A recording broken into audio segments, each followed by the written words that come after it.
চলে গেলেন প্রেম ও দ্রোহের কবি হেলাল হাফিজ।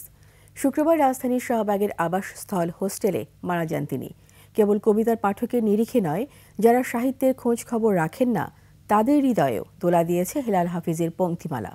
আরও জানাচ্ছেন মাসুম আলিসা। তুমি কোথায় আছো, কেমন আছো? মানুষের অমরত্বের জন্য খুব বেশি সৃষ্টির প্রয়োজন হয় কি? যেমন এই একটি কবিতাই অমরত্ব দিয়েছে হেলাল হাফিজকে। তবে তিনি চলে গেলেন অন্য কোনো স্থানে। ৭৬ বছর বয়সে প্রেম আর দ্রোহের কবিকে চলে যেতে হলো সন্ন্যাস জীবন ছেড়ে।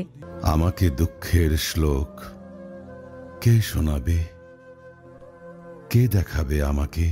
শুক্রবার গুরুতর অসুস্থ বোধ করেন হেলাল হাফিজ। বিকাল ৩টার দিকে তিনি যে হোস্টেলে থাকতেন সেখানকার লোকজন তাকে হাসপাতালে নিয়ে আসেন। তবে হাসপাতালে আনার আগেই জীবনের সব লেনদেন চুকাতে হয় তাকে। আমার শৈশব বলে কিছু নেই, আমার কৈশোর বলে কিছু নেই।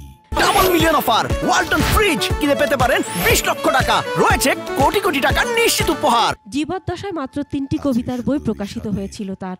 ১৯৮৬ সালে তার প্রথম বই যে জলে আগুন জ্বলে রাজনৈতিক ভাষা আর আবেগের মিশেলে প্রকাশের পরপরই সৃষ্টি হয় তুমুল আলোড়নের।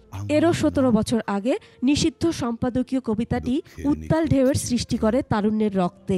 রাজনৈতিক স্লোগানে পরিণত সেই কবিতার প্রথম ২ লাইন, আর এখনো পর্যন্ত এটি নিঃসন্দেহে বাংলাদেশের সবচেয়ে বেশিবার ব্যবহৃত রাজনৈতিক স্লোগান। আমার ধারণা আমার গল্পের চেয়ে বাকি সব মানুষের গল্প আরো বেশি মর্মান্তিক এবং সেই জন্যই আরো বেশি উৎকৃষ্ট। তিনি ছিলেন প্রবলভাবে রাজনীতি সচেতন, কিন্তু চরিত্রে ছিলেন বোহেমিয়ান। বিয়ে করেননি কখনো। হেলাল হাফিজের জন্ম নেত্রকোনায় ১৯৪৮ সালের ৭ অক্টোবর। সাংবাদিক ও সাহিত্যিক সম্পাদক হিসেবে কাজ করেছেন বিভিন্ন দৈনিক ও সাপ্তাহিক পত্রিকায়। কবির কলম থেমে গেলেও হেলাল হাফিজ বাংলা কবিতায় প্রাসঙ্গিক থাকবেন আরও অনেক বছর, সে কথা সহজেই বলা যায়। এখন তুমি কোথায় আছো, কেমন আছো, পত্র দিও। দ্রোহ ও প্রেমের কবি হেলাল হাফিজ বেঁচে থাকবেন হাজারো ভক্তের অন্তরে।